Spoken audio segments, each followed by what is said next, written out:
Broadcasting from the Public House Media Studios, this is What's the Score? The Sports News Quiz. I'm your Game Master, filling in for Josh Scheibe, the host of the Greg and Dave Show on Public House Media, Dave Bobke, or Dave Show, whatever you prefer. And now here is your host, Mr. Baxter Colburn. Thank you, Dave. Thanks, everyone. Great to be back. Oh, my goodness. What's the Score is finally back on the airwaves after a summer, fall, and almost full winter hiatus. But we are back, and we want to first apologize to everyone, first of all, of course. We are experiencing a Game Master shift. Of course, those that know and love Game Master Josh Scheibe, he has come down with a cold and sickness. His birthday was this weekend, so I'm sure the two have no correlation at all. But we still wish him a very speedy recovery, of course. But we are now very excited to be back. And I know even, of course, our producer, Dave, is filling in now as the Game Master. And I'm sure you're excited as well, too, aren't you, Dave, to be back? Absolutely. I can tell you, honestly, Baxter, I did not see Josh running shirtless down the street by his house in sub-zero temperatures. Definitely not a thing that happened. That was somebody else. That was totally somebody else. I understand that. Well, if you'd like to help us celebrate, maybe the way that Game Master Scheibe did or somebody else, on our return to the airwaves, you can do that by visiting our website, WTSSportsQuiz.com, or our social media pages to sign up for some sports quiz fun. You can also find the show on demand on iTunes, iHeartRadio, and Google Play Podcasts. Time to meet our panelists this week. First up, he is the executive producer and a show host over at the Big 920 WOKY in Milwaukee, Wisconsin. It's Armin Sarian. Hey guys, great to be here with you. Great to be back on the spectacular, legendary What's the Score podcast. Boy, Josh got a cold in 2 weeks of sub-zero temperatures. I don't know how it could have happened. It's the world's greatest mysteries. The weather's been so beautiful around here. It is. I know. It's one of the world's greatest mysteries, but somehow he's out sick. But we wish him a speedy recovery, and we're excited to have you back as well, too, Armin. You've been good ever since summer, since we last saw you? Yeah, everything's going well. Thanks, guys. It's happy. It's great to be back. I'm really happy to be here. We're excited to have you back on. Our next panelist is a former Packers beat writer, a retired pro wrestler, a fantasy football guru, and the co-host of Fantasy Wizards on Public House Media. It's Scott Wisniewski. Hey, thank you. Hey, I can't think of a better way to spend my birthday than to be doing it here at What's. Well, happy birthday, Scott. It is a pleasure to Happy have you birthday. on, sir. And I feel like we have this theme with you, Scott. We either have you on for milestones for us or milestones for you. This is a strange coincidence that this keeps happening like this. Yeah, it seems that way. And at my age, any year that I make it to is a huge milestone. So I'm very, very happy. You're still underneath that 50 benchmark, Barely, so I mean barely. you got a lot of life left in you. I hope so. Well, we do as well too, Scott. We're excited to have you. And finally, let's talk to our final panelist. He is from the Big 920 WOKY in Milwaukee. He's a public address announcer for Marquette University and the Lakeshore Chinooks. It is Dan Pfeiffer. Oh man, let me put my shirt back on. I was just running down the street with. I'm not gonna. Good to be back on. Good to have What's the Score back on the air. And you know what? It just when I saw it was back, I was like, I have to be a panelist. I have to hop back on. I mean, geez, what would be What the Score without Dan Pfeiffer finishing? That's a good point. I mean, the great Pfeifini needs his solid return, and we are still waiting for those shirtless bobblehead of great Pfeifinis with a Marquette University scarf tied around your head.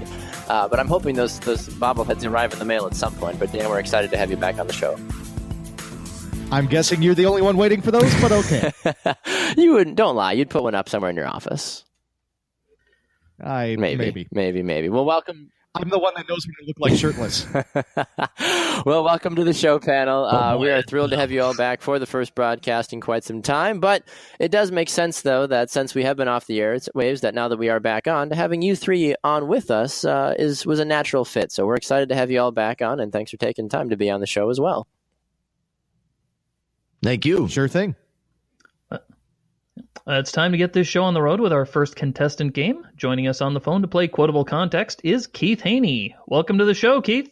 Hey, guys. Thanks for having me on.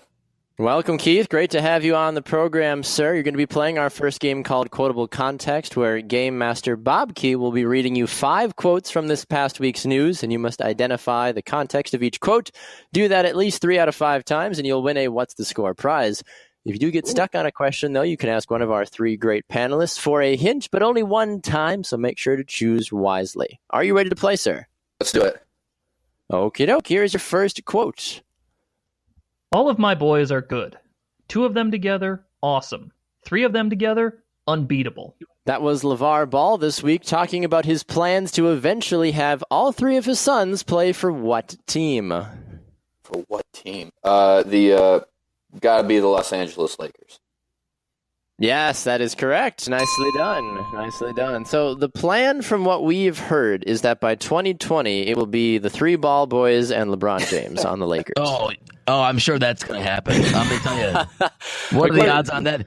It's more likely they all play for the Lithuanian national Who's team. the guy in the starting lineup then? Supposed to be LeBron James and then who?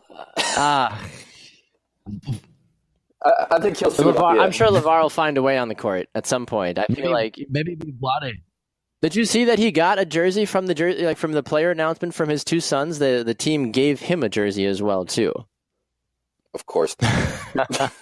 Jeez, that guy. Does anybody really think that there's a lot of possibility of this actually happening? I mean, I know that the sports world is strange and many crazy things have happened, but I mean, really though, all 3 guys on the Lakers, I don't see that happening personally. Well, the other 2 just aren't as good as Lonzo, and I don't think Magic Johnson's in the business of just giving out roster spots to please a loudmouth dad.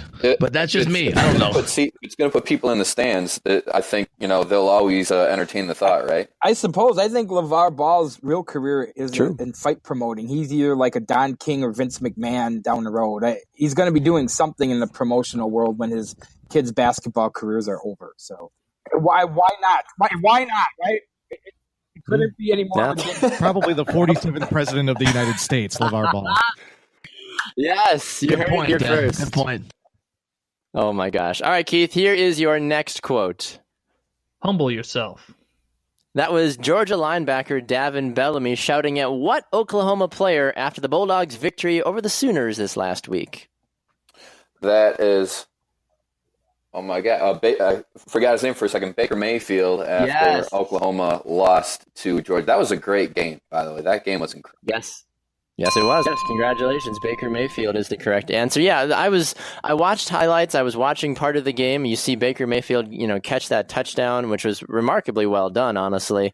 And I had to turn the game off. I was like, all right, well, this game is likely done. And then I checked the score about 2 hours later, and sure enough, all of a sudden everyone's like, Georgia won! And I'm like, wait a minute here, what happened? But Baker Mayfield also, of course, announcing he's going to be going to the NFL draft. I've heard a lot of these cross comparisons of Baker Mayfield and Johnny Manziel. I wanted to open the floor up for that discussion. Where do we stand on that comparison train there, gentlemen? Let me say this. I kind of had some of those same thoughts, although I do think that Mayfield's a better passer than Manziel was, and some of the off the field stuff Mayfield is more attitude and not so much partying and substance abuse. So I don't know that it's a fair comparison, but I do wonder where his attitude is going to downgrade him when it comes to NFL scouts evaluating him. Yeah, with regards to a quarterback, you want a guy that's going to be confident and a little bit cocky, but not over the top. Manziel was over the top. Mayfield, I don't think he's there. I think he's at just about the right point. Hey, what's the big deal? I grab my junk all the time when I make a great play. I mean, I wash the dishes. I load the laundry, the dryer. Boom. What's up, everybody? Just show them what's up. That's all, I don't know where to go from here. How about we go to the next quote? I think you got that one right. So go ahead. Real quick. But the one thing that will change some of that trash talking is, a couple Sundays in the NFL if he runs his mouth to the wrong people. And I think that will humble him quite a bit as well. I would agree. By the way, with the first selection in the 2018 NFL Draft, the Cleveland Browns select Armin Sarian. I do just as well as the other pick, whoever else they're going to get. So you too can lose 16 games. Exactly. Yes, and still make millions of dollars. Congratulations. All right, Game Master Bob Key, what is our next quote for Keith? I'm not sure I want to look up at the Jumbotron and see Isaiah highlights. That was what former Boston Celtics player whose number will be retired on February 11th, but might have to share his special night. Ooh. You do have a hint if you want to ask for one. We've got 3 very talented panelists that may or may not have their clothes still on. Let's go with Let's go with Dan Pfeiffer. I'll take. Yeah. Dan Pfeiffer. How can you help out Keith, sir?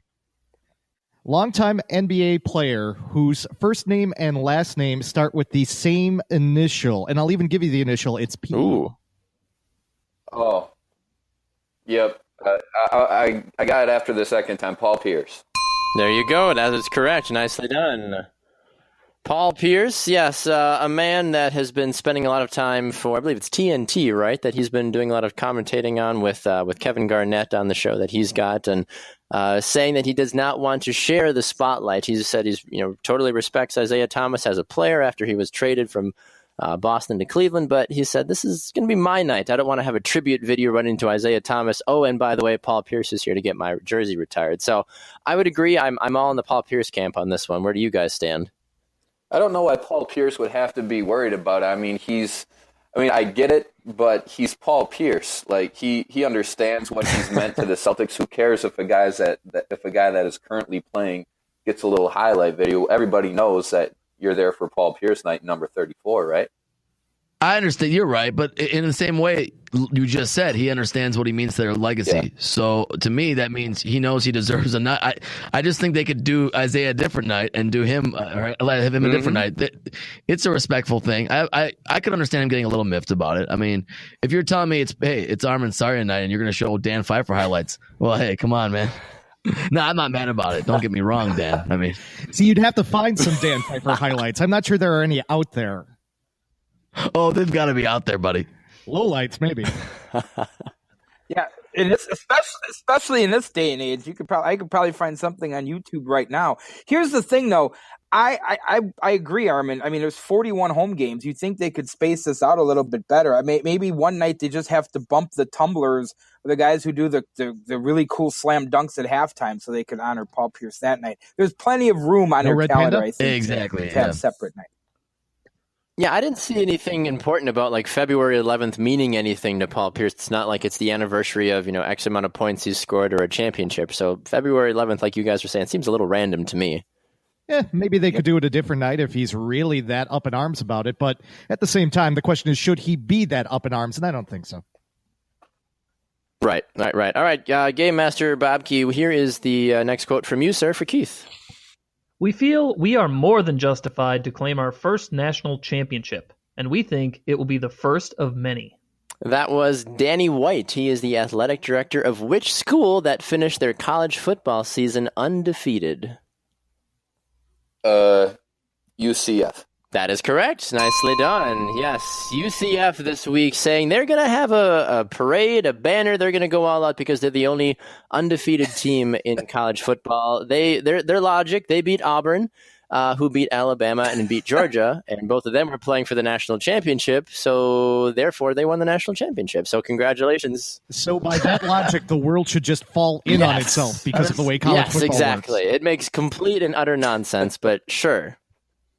You know what though? If it's just a marketing move, I think it's brilliant. I love it. Just take it. Just own it. Whatever. We're putting up a banner. You can put up all the banners you want. It's your building. Right. Exactly. That's true. 2 quick points though. If they'd have like they should have, UCF probably would have been in it. Secondly, the part of the quote that I take umbrage with was when Danny White said it will be the first of many. I don't think so.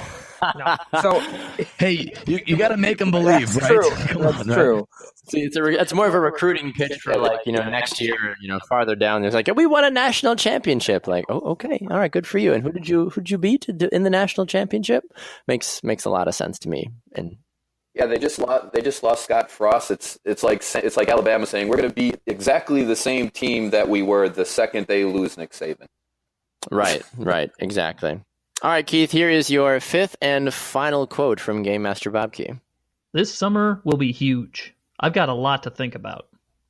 That was what current Oklahoma City Thunder player, after his start to a new team, has not really gone as many thought it would be. He plays for Oklahoma City right now?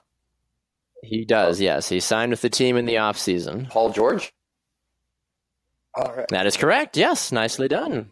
Nicely done. Congratulations. Yes, Paul George. It's interesting. Oklahoma City Thunder, after they got Paul George, everyone was saying, oh, this is going to be a really good team. Watch out. And I feel like they're doing better without when they were better last year when it was just the Russell Westbrook show instead of now this year when it's Paul George trying to steal time and the ball from Russ as well too. But the fact that he's already looking to try to get out shows that I think he was never really committed in the first place, and he's just looking for instant success. That's a long season. If you're not committed, you're already not committed. You still got a lot of the season to go. That's tough. Right. You know what the problem is on that team, and it seems to be the problem on any team he's been on, though, I think is Carmelo Anthony. So, buyer beware when you're in the Carmelo Anthony sweepstakes. Right. It does seem like he is that quality of negativity there. Yeah. Well, if I had to play for the Pacers for that long, I probably would too. Yeah, exactly. Going back to the previous question in Paul George and Baker Mayfield, did you guys see that Baker Mayfield tried to give dabs to Paul George, and George obviously had no idea who he was. That's pretty really funny. Game Master Bobke, how did Keith do on our quiz, sir? Hey, congratulations, Keith, and thank you very much for playing today, sir. We appreciate you stopping by. What's the score? All right, sounds good, everybody. Thanks so much for the time, and hopefully we'll do it again soon. Sounds good. Looking forward to it, Keith. Thank you, sir. Yeah. Boy, he did really well. Keith was on fire. Got to mention at this point, Dan Pfeiffer giving a successful hint, so he gets a point. Well done, Mr. Pfeiffer. Yay. Looks like we're back on the board. Looks like we're heading to our first break now, but when we come back, our panelists will have their first crack at showcasing their knowledge of this week's sports news. You're listening to What's the Score? The Sports News Quiz.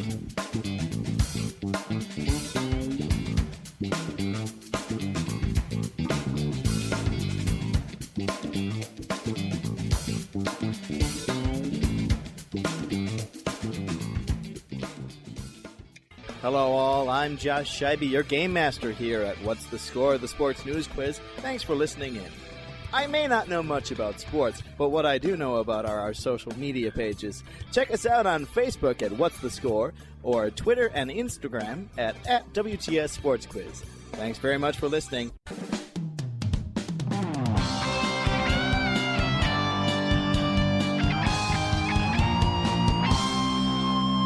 Welcome back, everyone. You're listening to What's the Score? The Sports News Quiz. I'm your Game Master, not Josh Scheibe, but Dave Bobke from the Greg and Dave Show on Public House Media. This week, our panelists are Dan Pfeiffer, Armin Sarian, and Scott Wisniewski. And now, here's your host at the Public House Media Studios, Baxter Colburn.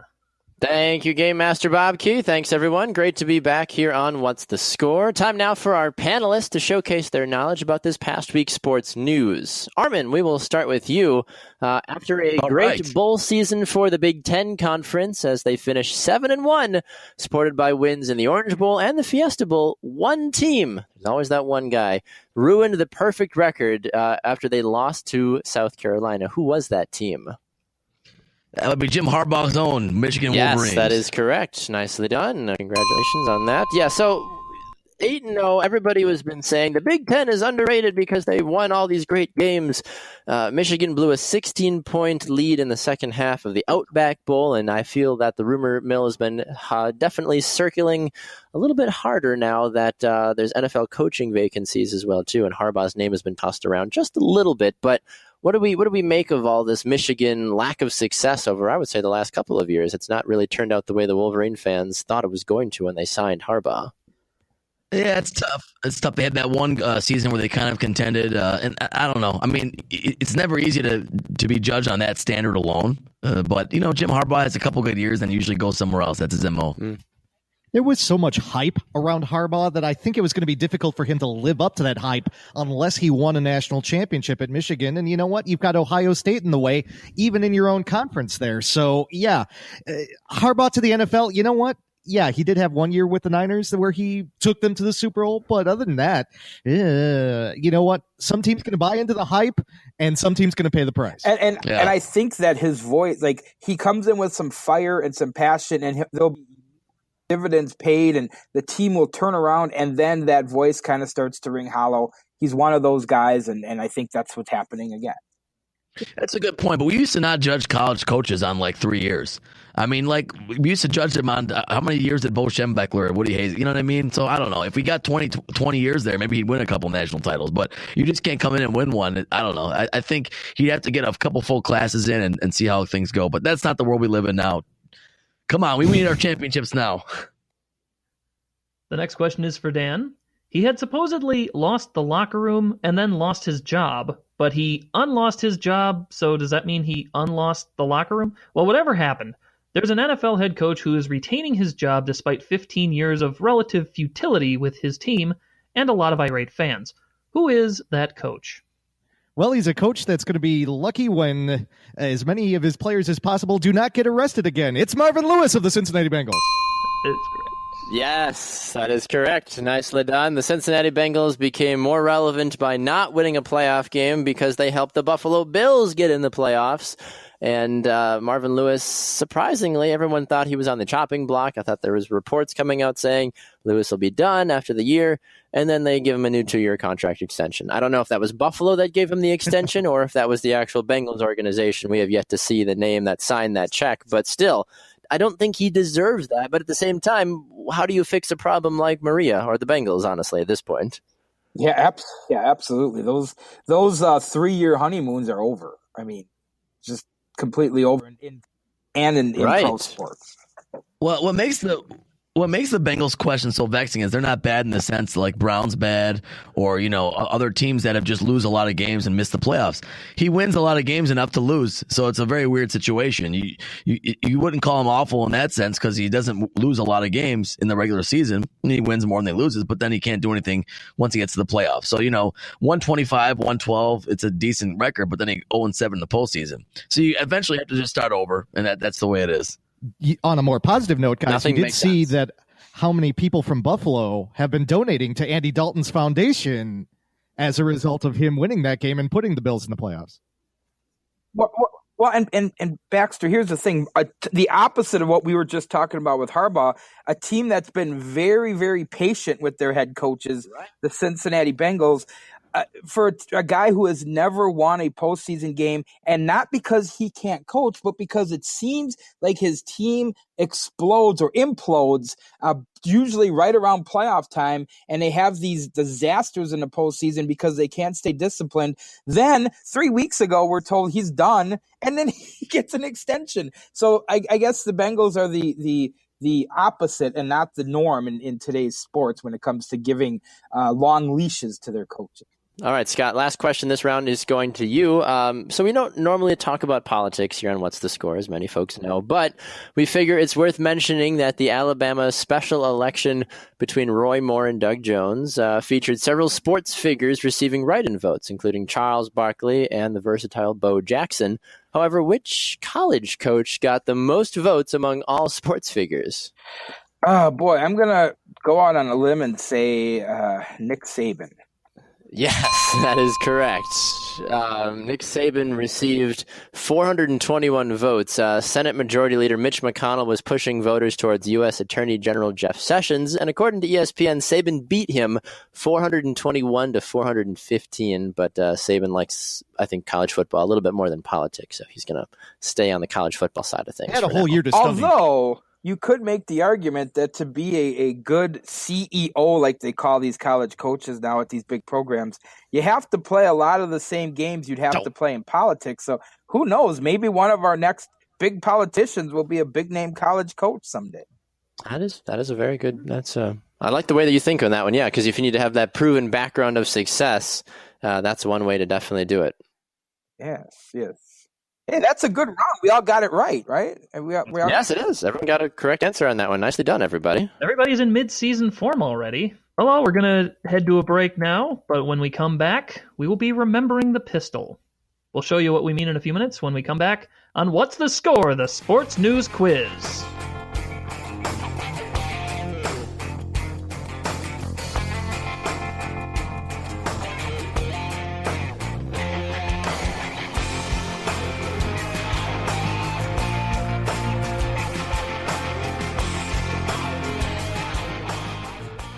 What's up, everybody? This is Christian Heimel, host of Press Row here on Public House Media. Thanks for listening to the following broadcast on Public House Media. Once you're done with this episode, I hope you'll come check out my show, Press Row, where we talk about the biggest issues in sports with the analysts, experts, and reporters who cover them. No nonsense, hard-hitting interviews on the sports topics you're talking about. A new show comes out every single Thursday. And don't forget to subscribe on iTunes so you never miss an episode of Press Row. Thanks again for checking out the following broadcast on Public House Media.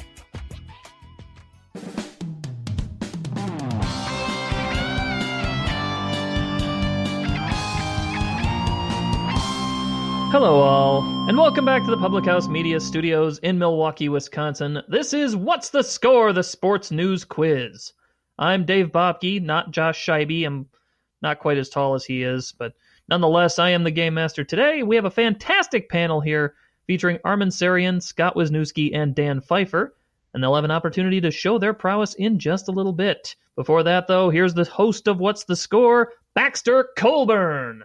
Thank you, Dave. Thank you, everybody. Coming up, we put our panelists to the test in our Name 5 Panelist Showdown. If you would like to play our games on the air, go and visit our website, WTSSportsQuiz.com, and sign up today.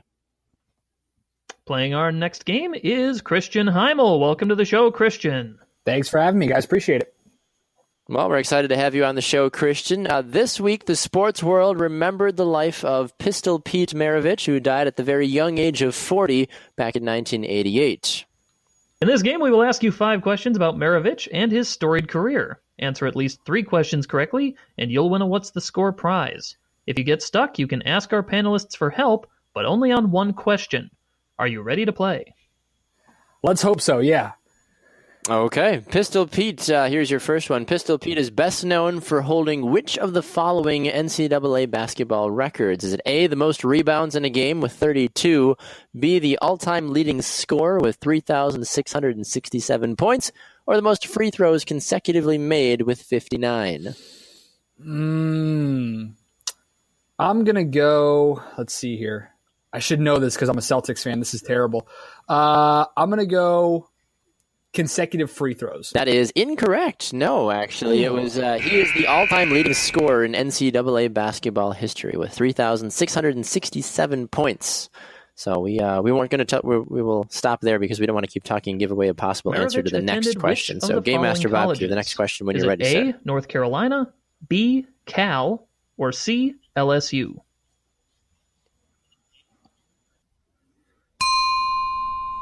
He is an LSU Tiger. That is correct. Congratulations. Nicely done. Yes, spending time down at LSU, as I mentioned, he was then able to become the NCAA record holder for the most points scored in his career. All right, 1 for 2. Here we go. Still plenty more questions. The next question, Pete holds which of the following NCAA records for his incredible offensive play? Not offensive, offensive. Is it A, the most three-pointers made in a season with 210? B, the highest career scoring average at 44.2 points per game, or C, the highest career rebounds per game average at 21.3. I'm going to go scoring here. Scoring average. The highest scoring average. That is correct. Yes. 44.2 points. He finished his career as a scoring average. That just seems absurd to me. Dan, I know you work down there by Marquette University, and did you get a chance to see that incredible scoring performance the other night? Yes, I was watching live as Marcus Howard put in 52, demolished the Marquette school record of 44 for points in a game, but he's got a long ways to go to be as good as Pistol Pete Maravich was in his day. I'll tell you what, Pistol Pete was one of the best scorers that you will ever see. Can I add this too? To that is when Pistol Pete Maravich played in the NCAA, they didn't have a point line. So imagine how many more points he would have been able to score with his range. It's just amazing. Yeah, no threes yet, right? It was incredible. He scored more consistently than Will Chamberlain. It's just incredible. That's a joke. There we go. Thank you. Well, in the NBA, Maravich played for 3 question, different Christian. teams. Which of the following did he not play for? A, the LA Clippers, B, the New Orleans Jazz, or C, the Atlanta Hawks?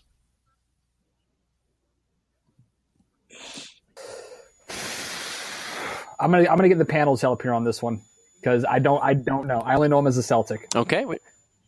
Would you like to talk to Dan, Armin, or Scott for your hint? Let's bring in Scott here. All right, Scott. How can you help out Christian? Okay. I will give you the hint that the team he did not play for is a team that Chris Paul did play for. Oh. So that's going to be the LA Clippers. That is correct. Yes, nicely done. Nicely done. Yes, the LA Clippers and the New Orleans Jazz back when they were the New Orleans Jazz instead of the Utah Jazz. When did that switch happen? I don't recall when that took place. Does anybody remember? I want to say late 70s, early 80s. It's a little before my time. With the Atlanta Hawks, he had one of the coolest jerseys of all time because they didn't have Maravich on the back. They just had Pistol on it. Oh. Right. And the other thing is with the Jazz moniker being in Utah, when New Orleans gave Hornets back to Charlotte, they approached Utah about taking the Jazz back, but the Jazz said, we have too much history in Utah with the Jazz, so we're going to keep it. So that's when they went with the Goodness knows Pelicans. everyone associates all those moments with jazz music. So, oh, definitely, it goes through the mountains, you know. Yeah, the move happened in 1979. I actually, because again I'm a fossil, I actually remember when that happened. A fossil back in just like all those lakes in Los Angeles. Exactly. Right? All right, here's your final question, Christian. Pistol Pete received a pretty remarkable honor when he retired from basketball. What was it? Was it A, LSU named him the greatest athlete of all time? B, all three teams Maravich played for in the NBA retired his number? Or C, the NBA coined the three-point arc as the pistol line? What was the first one again? LSU named him the greatest athlete of all time. I don't believe his number's retired by the Celtics. He only played 1 year for them. But, and this, can you give him to me again real quick? Yep, of course. It was A, LSU named him the greatest athlete of all time. B, all three of the teams that Maravich played for retired his number. Or C, the NBA coined the three-point arc, the pistol line. Let's go the LSU named him the greatest athlete of all time. That would be incorrect. No, unfortunately.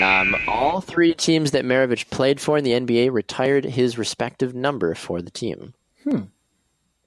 Alrighty. So, the more you know. Game Master Bobke, how did Christian do on our game? Christian got 3 out of 5 correct. He is a winner. Nicely done. Congratulations, Christian. Thank you for playing our game today, sir. We appreciate it. Thank you, guys. Time now for our panelists to answer more questions from this week's news. Dan, in the case of the rich getting richer, LSU, as we just talked about, announced that they will have the highest paid assistant coach in college football. Who is that assistant coach? I will admit that this is kind of a guess, but I do know who their assistant coaches are, specifically their defensive coordinator. I'm going to go with Dave Aranda. That is correct. Yes, nicely done. Dave Aranda previously spent time at an assistant at Hawaii, Utah State, and Wisconsin. More recently, it's reported that Aranda will make $2.5 million per year. Texas A&M pursued him very heavily before the announcement, but he ultimately settled on LSU. The Badger defense might suffer a little bit now not having Dave Aranda. But thoughts on the move, gentlemen? Well, Jim Leonard's been doing a pretty good job with Wisconsin, and there's a lot of talk about where he might go as a coordinator at some point. This is the way it works in football. There are a lot of teams that have openings in the NFL, and goodness knows there's going to be a college coaching carousel as well. So, hey, pay the guy, hope he stays. Yeah, and one of the interesting things with Aranda is there was a lot of people lamenting the fact that UW doesn't pay their assistants as much as other schools their size, but this is one of those moves that has worked out for both schools, I think. Yeah, but the Badgers, they adjust just fine. I mean, they have Leonard, and even if he leaves, which I doubt, they'll find somebody else, I think. I would agree. I completely agree with you on that one. Scott, the next question comes to you, sir, courtesy of Game Master Bobke. Scott, you gotta say this. Buffalo Bills fans are a gracious bunch. After the Cincinnati Bengals defeated the Baltimore Ravens, many Bills fans donated $17 per person to what charity? boy, I don't know if I have to be more specific than this, but the Andy Dalton Foundation. Yes, yep, that is correct. Nicely on done. it. And that's all it's called, actually. The Andy Dalton Foundation makes it nice and easy for those to remember as well too. But yes, the Buffalo Bills fans, $17 per person, representing the 17-year playoff drought the Bills suffered before Andy Dalton became the new mayor of Buffalo after that game-winning touchdown against the Baltimore Ravens. That is cool. That is cool. They were so thankful to make the playoffs again. I mean, that was amazing. They sent like a ton of wings as well too, and they just. Well, the Bills did that, and so it's funny that the people with all the money, the players, send chicken wings, and the fans actually don't. What are you gonna? I mean, well. yeah, details really at this point. Armin, speaking of long-suffering fans, I can tell you there was at least one team in college football that has been absent from the postseason much longer than the Buffalo Bills have from the NFL playoffs. That college football team ended a 57-year bowl drought by winning the Arizona Bowl over Utah State. Who was that team? Boy, this one is stumping me. Arizona Bowl champions over Utah State. 57 years. Boy, I don't. Can I ask for a clue or no? I don't know. Is that part of? Yeah, the hint I have that I can give you is that they only had to travel about 300 miles to get to their bowl game. All right, I'm gonna guess it's from a state surrounding Arizona. I'm gonna make a guess here. New Mexico State. Yes, that is absolutely correct. Oh, Nicely wow. done. Yeah, that clue helped. I thought I probably heard New Mexico somewhere in a bowl, and so New Mexico State was my other guess. Yes, So. New Mexico State's first bowl game since 1960. I think Scott was still. Were you alive in 1960s? No, not no. I'm not that Not old, that but old. I'm pushed. Not that old. So they beat Utah State in that game, and if I'm not mistaken, I think the Utah State nickname is also the Aggies. So it was an Aggie Correct. versus Aggie bowl, I think. Is that? It was Aggie on Aggie violence. Yes. Does the winner play Texas A&M for the Aggie Championship? Oh, that would There be a you fun go. promotional. I Wait for think it. they should do that. Dynamite drop in Fife. Boom. I like it. Nicely done. I think all three of our panelists got points that round again too, didn't they? Didn't they? That's Master correct. Ball? Holy I think cow. they pretty much got a perfect game going so far. They actually. do. They're all batting 100. So now that I've said it, I've jinxed it, of course. Of course. So Of course. send your angry letters to me at What's the Score? I don't know what our address is, Bax, but there you go. There you go. We'll figure that out because it's time for another break. But don't worry, we will be right back, and our panelists will have another chance to answer some questions about this week's sports news. You're listening to What's the Score, the sports news quiz.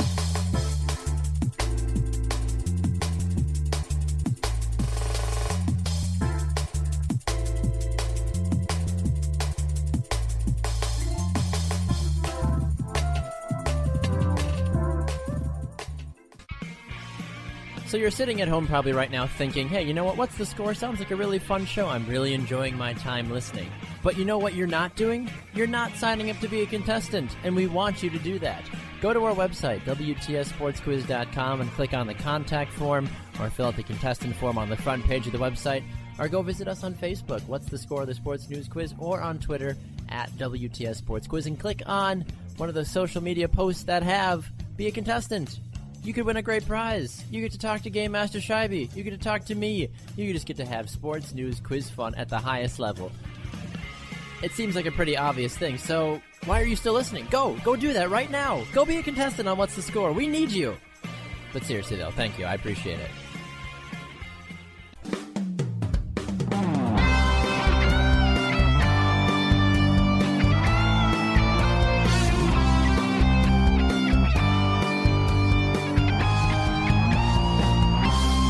Welcome back to What's the Score, the sports news quiz. And thanks for listening in. We're broadcasting from the Public House Media Studios. I'm your game master, David Bobke, filling in for the one and only Josh Scheibe. I can fill the microphone for him, but I cannot fill his shoes, truly, Baxter, but I'm doing what I can.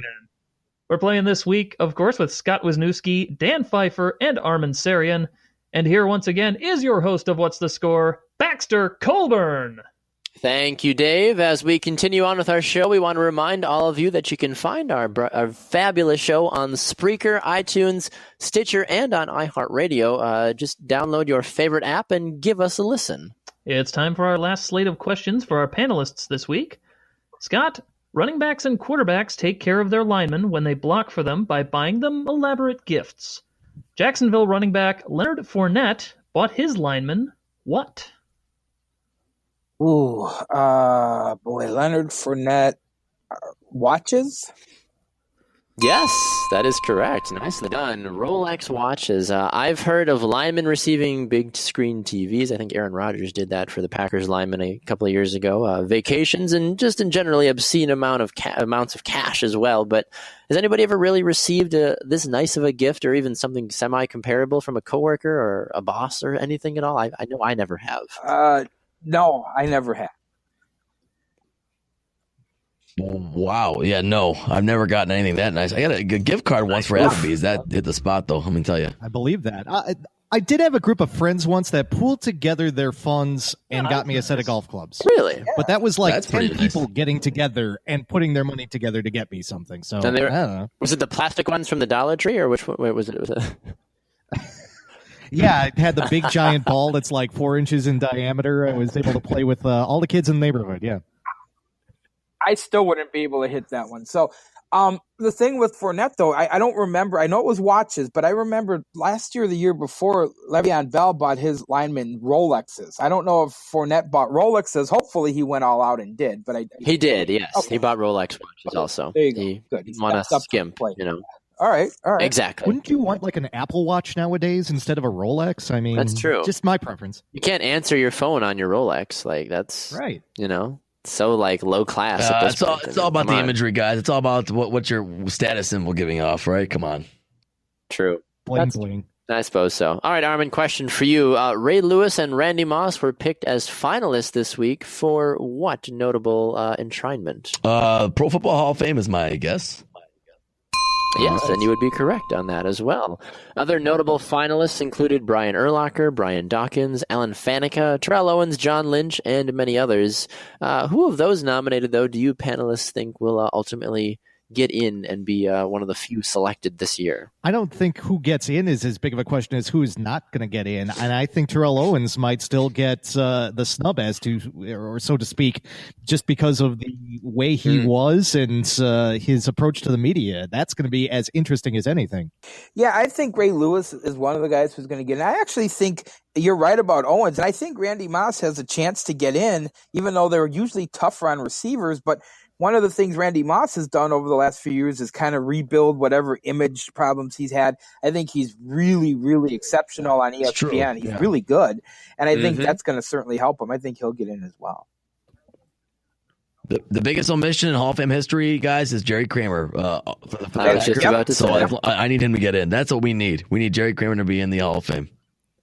I agree. That'll justify, I think, for a lot of Packer fans that if Jerry Kramer can get in. But I do think it's interesting, though, guys like Brian Dawkins and Brian Urlacher, who were such pivotal parts of their team's defense for such a long time. I mean, Urlacher should be in at some point. I mean, you think he'll probably go in, if not this year, maybe next year. Yeah, sure. I think so. I think he's always been a Hall of Famer. So.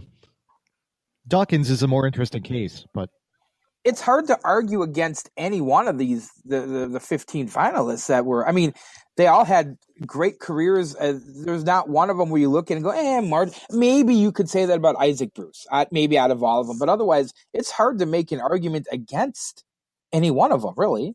I agree. I completely agree with you on that one. All right, Game Master Bob Key, we've got one final panelist question. It comes from the lips of yourself to the ears of Mr. Pfeiffer. Indeed it does, Dan. Kevin Durant is a multi-million-dollar athlete, and this week he decided to give back. To whom did he donate $3 million? definitely going to need a hint on this one. He probably found his favorite professors and his coaches when he made this announcement.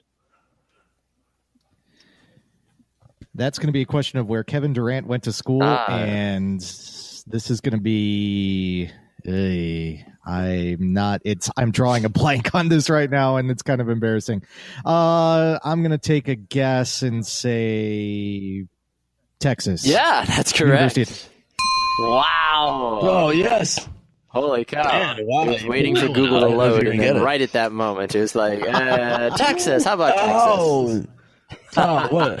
The way my computer is working, if you heard me as Darth Vader earlier in the broadcast, I'm sure I'm not trying to do anything else right True. now. No, that is correct, though. Texas, this donation is the largest from an alumni basketball player in program history. Well, considering, though, that Texas has not really produced a lot of high-caliber players, it makes sense that, it's easy to pass on those $100 donations from Slick Slot Steve Johnson and Duncan Anya. So, I mean, it's nice to know. Sorry, that was a bad one.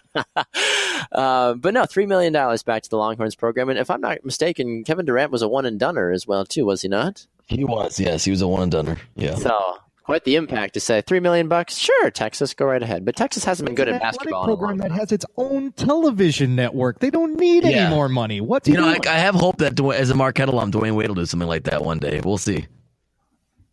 Yeah. That wouldn't be the worst. I would prefer if they paid the public address announcers for soccer and lacrosse at Marquette more money. Maybe he can make that donation directly. There you go, Dan. I'm down with that. There you go. I'll sign that petition. Absolutely. Yeah, me too. I'm waiting for the Dan Pfeiffer School of Broadcasting from the Marquette University.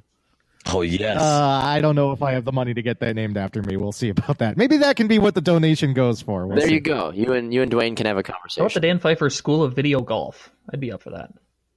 Oh. That's another topic. We can get into that another time. They should name the bathroom of Real Chili after me. I'd be happy about that, whatever. Oh, my God. Sorry. You can cut that out if you want.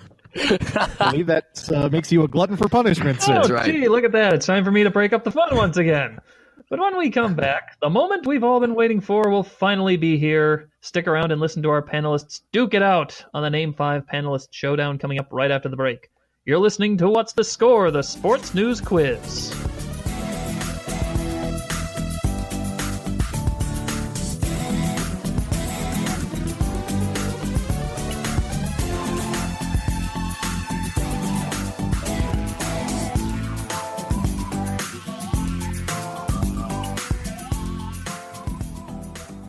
This is Ryan Pierce, host of Completely Serious here on Public House Media. Thanks for listening to the following broadcast on Public House Media. Once you're done with this episode, I hope you'll come check out my show, Completely Serious, where we talk about sports and have fun with great guests. Don't forget to subscribe on iTunes so you'll never miss an episode of Completely Serious. Thanks again for checking out the following broadcast on Public House Media.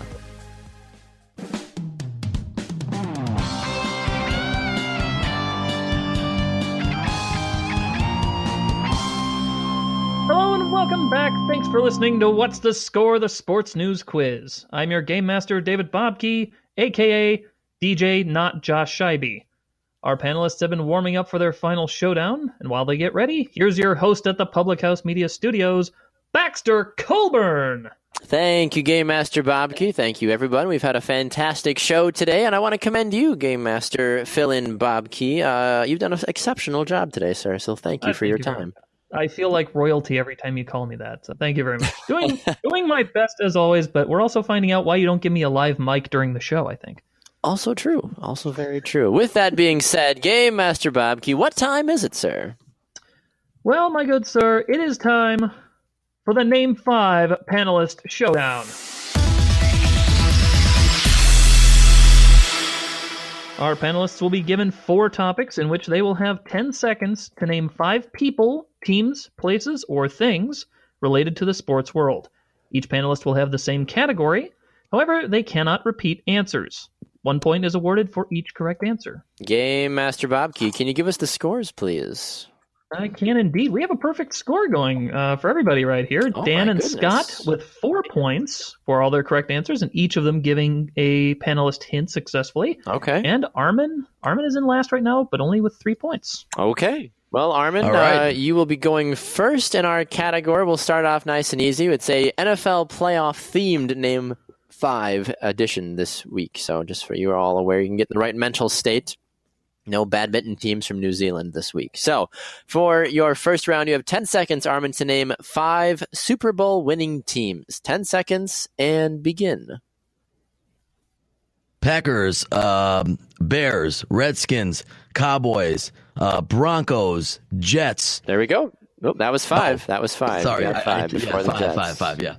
There we go. So Broncos. We don't know what that last one was. Never mind.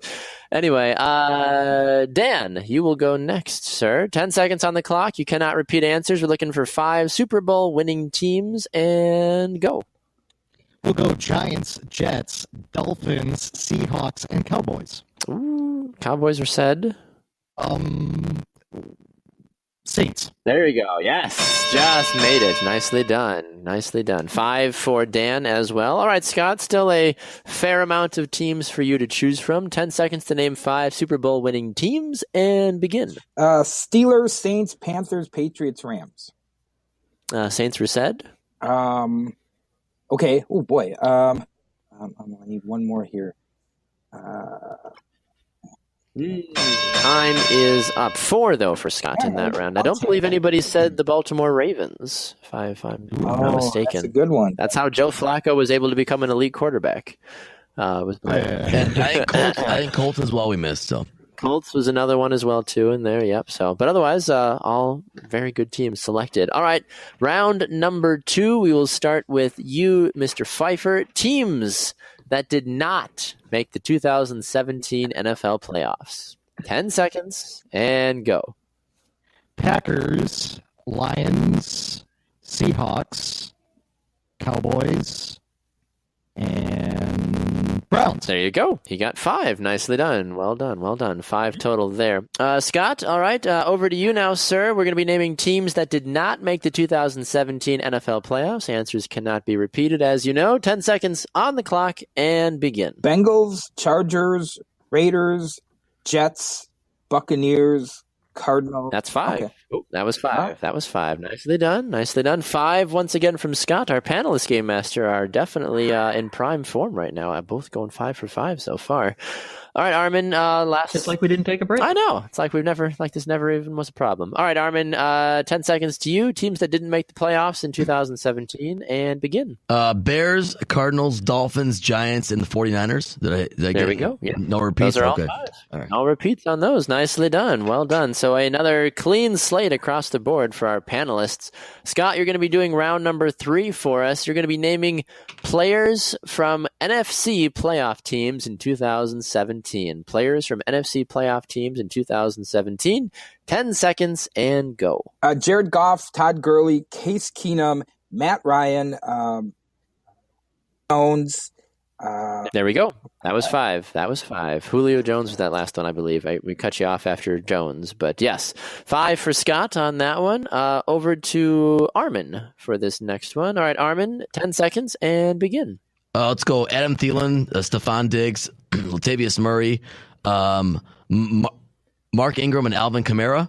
There we go. 5 as well, too. Nicely done. 5 very talented players. All right, Dan, the final roll of the die for round number 3 is for you. We're naming players from the 2017 NFC playoff teams. 10 seconds, and begin. I always struggle with individual players. Teddy Bridgewater, Nick Foles, and it's going to get lost from here.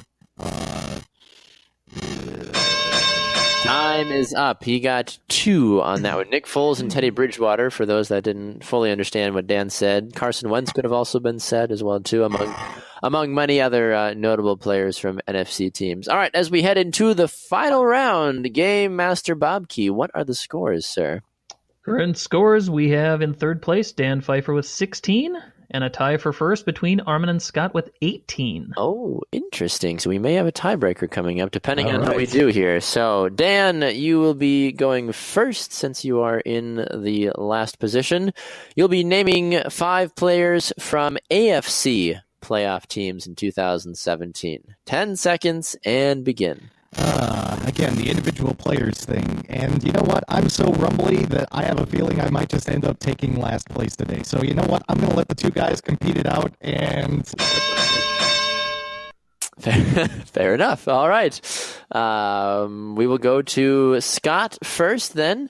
10 seconds to name 5 players from AFC playoff teams in 2017. And begin, sir. Kareem Hunt, Travis Kelce, Blake Bortles, Rob Gronkowski, Tom Brady. There we go. He got all 5. So the pressure is now on for Armin. He has to get 5 to force a tiebreaker. If he does not, Scott will be the big victor. Armin, are you ready, sir? Yes. Okay, 10 seconds to you, and begin. All right, Zay Jones, Micah Hyde, Leonard Fournette, Kelvin Benjamin. I need one more here. Marquise Lee, I think he's a receiver. He is for the Jaguars. Right, Nicely done. That is 5. Nicely done. So we have to go to overtime, Game Master Bobke. We sure do. I don't think we have music for that. We don't. We should probably get music for overtime, but that's doesn't happen very often. So you can whistle us a tune or something if you want to for right now. Okay. Perfect. There we go. Time for overtime. So the way this works is we have flipped a coin, and Scott has won. You will have 10 seconds to name as many of the following category that we give you. Whoever has the most after the 10 seconds will be the victor. Our tie-breaking category this week is naming as many as you can in 10 seconds, starting NFL quarterbacks from the 2017 season. Scott Wisniewski, the floor is yours with 10 seconds, and begin. Dak Prescott, Carson Wentz, Eli Manning, Aaron Rodgers, Case Keenum, Matt Stafford, Mitchell Trubisky, Russell Wilson, Carson Palmer. We are going to go with 8 on that one. The bell rang before you got in that last name. So 8. So Armin, you need to get 9 to win. If you do not get 9, you will not win, unfortunately. So we're not going to have a second double overtime if you tie him with 8, okay? All right, so I'll do my best here. 10 seconds for you, Arvin. As many as you can, starting quarterbacks in the 2017 season in the NFL in under 10 seconds. And begin. All right, Derek Carr, Jimmy Garoppolo, Brian Hoyer. Let's go with Jared Goff. I don't know if we said Carson Palmer yet. That's hard. That is a hard one. Oof. That was very hard. I got 3 because I believe Scott said Jared Goff. Did he not? Yeah, maybe. I couldn't remember who it said. That's what I. So I figured I'd give it a shot. Scott, man, nevertheless, congrats to Scott. Wow, you earned it that time, man. Wow. There we go. Nevertheless. That was hard. That was exhilarating. I don't know if my heart can take this. Game Master Bobke, what are the final scores and/or just the final positionings of our 3 panelists this week? The final positionings in third place, the one and only Great Fifini, Mr. Dan Pfeiffer. Well done. Yes. In second place, we have the one and only Mr. Armin Sarian. Nicely done. Another great game, guys. A lot of fun. Thanks for having me.